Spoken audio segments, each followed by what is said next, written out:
Et place à présent à l'histoire des Juifs de France, comme tous les matins, avec la complicité de Christophe Dard. Et ce matin, Christophe, nous allons parler de philosophie. Après avoir évoqué Vladimir Jankélévitch et en attendant Raymond Aron, Emmanuel Lévinas ou bien encore Bernard-Henri Lévy, eh bien nous allons aborder l'existence ce matin du père de la déconstruction. Il s'agit de Jacques Derrida, professeur à l'École normale supérieure, puis directeur d'études à l'École des hautes études en sciences sociales. Son œuvre n'est pas facile d'accès, mais il se fixe toute sa vie comme mission de repenser les sciences humaines, ce qui n'est pas une mince affaire, alors que le mot déconstruction est devenu une référence intellectuelle majeure. Il est même passé dans le langage courant. Christophe, en tout cas, c'est de l'autre côté de la Méditerranée que vous nous emmenez pour commencer, et plus précisément en Algérie.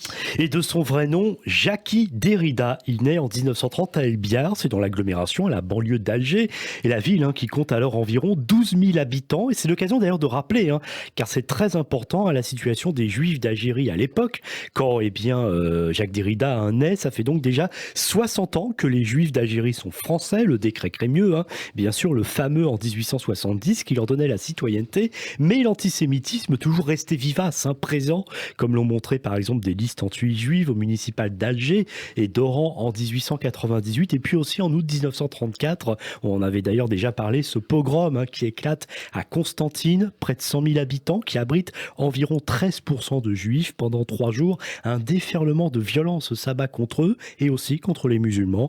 Le bilan est de 26 morts, dont 23 Juifs et 81 blessés, dont 38 Juifs et des dégâts matériels importants.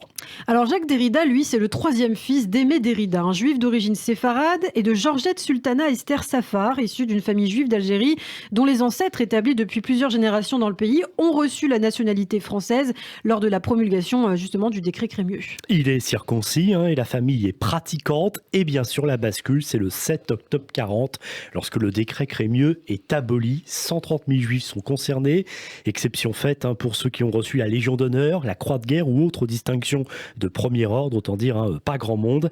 Les droits politiques de tous les autres Juifs algériens sont dorénavant les mêmes que ceux des indigènes musulmans algériens, et leur statut civil et personnel est régi désormais par la loi française. La famille de Jacques Derrida n'y échappe pas et elle est déchue pendant 2 ans de sa nationalité française. À l'école, le petit garçon qui n'a alors que 10-11 ans doit laisser ainsi au 2e de la classe sa place pour le lever du drapeau.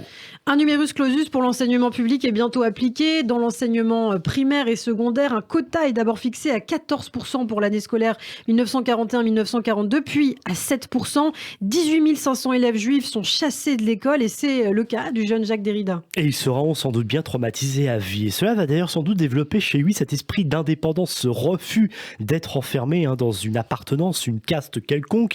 Et d'ailleurs, voici ce qu'il écrira. Chaque fois qu'une identité s'annonce, chaque fois qu'une appartenance me circonscrit, quelqu'un ou quelque chose crie « Attention, le piège, tu es pris, dégage-toi ». Derrida, qui sera donc à cette période, après avoir été exclu de l'école française, il sera scolarisé dans une école juive, puis finalement, au bout de 2 ans, il finira par faire l'école buissonnière.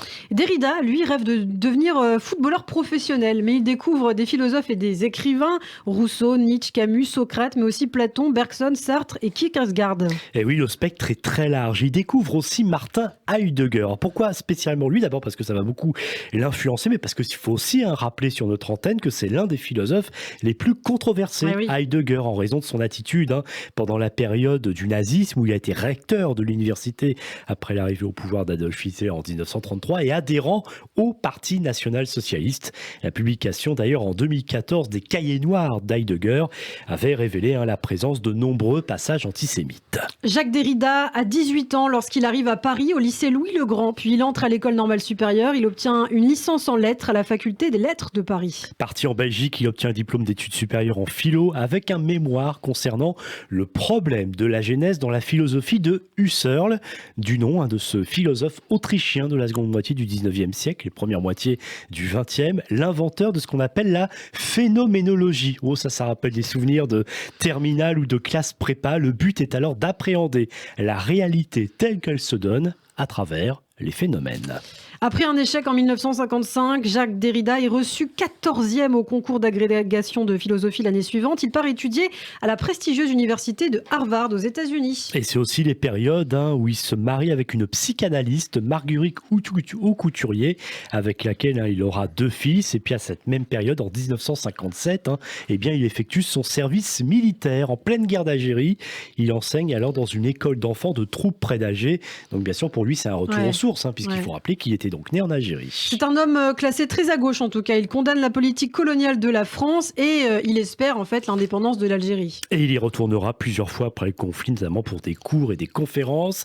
En 1959, Jacques Derrida est affecté au lycée Montesquieu du Mans en classe de lettres supérieures. Puis il est assistant à la faculté des lettres de Paris et surtout maître assistant d'histoire de la philo à l'école normale supérieure, poste qu'il occupera près de 20 ans, de 1965 à 1984. Alors on parle justement philosophie ce matin et sur le plan philosophique, Jacques Derrida est très critique à l'égard de la linguistique qui occupe selon lui une place trop importante dans les sciences humaines.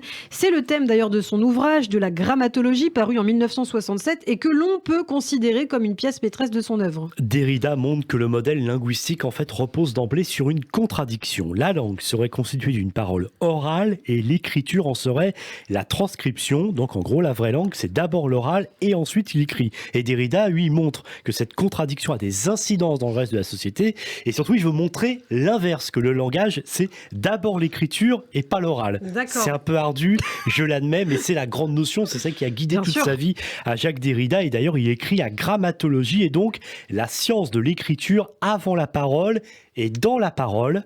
Pour Derrida, l'écriture précède et suit la parole, elle la comprend. Et à cette même période, il va publier aussi 2 autres livres fondateurs sur ce même thème de la linguistique, La voix et le phénomène et l'écriture et la différence. Alors on l'a dit, très politisé sur le plan sociétal, Jacques Derrida est très engagé, il participe au défilé de mai 68, mais il est aussi signataire en 1977 d'un texte qui aujourd'hui fait polémique, des pétitions contre la majorité sexuelle et adressées au Parlement qui appelle en fait à l'abrogation de plusieurs articles du Code pénal sur la majorité sexuelle et la dépénalisation de toute relation consentie entre adultes et mineurs de moins de 15 ans. Oui, c'est ce qu'on a vu par exemple avec Gabriel Matzneff ou bien encore avec Daniel Cohn-Bendit. C'est comme ça qu'effectivement, des années plus tard, on peut parler à juste titre puisqu'il n'y a plus d'âge de pédophilie, mais on est aussi dans le mouvement post-68. Voilà, c'est aussi notre époque et on est dans ce côté de libéralisation sexuelle qui était proche et propre à cette époque. Et d'ailleurs, aujourd'hui, ceux qui sont toujours de ce monde regrettent sans doute d'avoir signé à l'époque cette pétition. En 1978, moins polémique, Jacques Derrida lance les États généraux de la philosophie à la Sorbonne avec un certain Vladimir Yankelevitch, dont on avait parlé récemment. Il soutient aussi la cause démocratique en Afrique du Sud, sous régime d'apartheid, et les intellectuels tchèques aussi dissidents du régime communiste. Derrida est même arrêté et brièvement emprisonné à Prague pour donc les avoir soutenus après un séminaire qu'il avait organisé clandestinement. Et c'est même le président François Mitterrand qui interviendra en personne pour obtenir sa libération. Bref, Ilana, Jacques Derrida, c'est en fait l'archétype de l'intellectuel engagé, ce qui a existé pendant très longtemps, ce qui est moins le cas aujourd'hui. Mais à l'époque, on en parlait beaucoup. Par exemple, Michel Foucault était également très engagé. Dans cet esprit engagé, Derrida cofonde en 1983 à Paris le Collège international de philosophie, un organisme de recherche et de formation ouvert au public. Et voici comment il présente cette structure. Le collège restera une institution paradoxale et singulière, pas de chaire, présence d'étrangers dans les instances de réflexion et de décision, aussi bien que dans les groupes de travail, sélection rigoureuse des projets de recherche, dans un lieu qui pourtant ne deviendrait pas un centre d'études avancées, aristocratique et fermé, ni même un centre d'enseignement supérieur. C'est vraiment à la cool.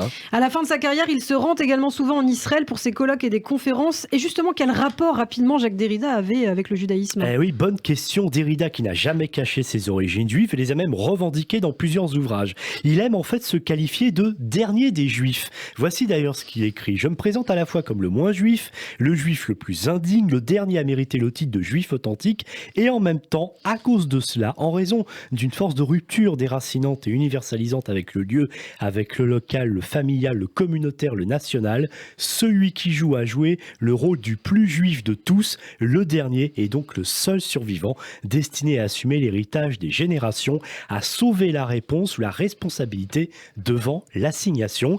Et d'ailleurs, pour la petite anecdote, il apprendra beaucoup plus tard, sur le tard, qu'il a reçu à sa naissance le prénom Eyahu, en référence à son oncle. Et Jacques Derrida meurt en 2004 à l'âge de 74 ans. Merci beaucoup Christophe et à demain pour un nouveau numéro.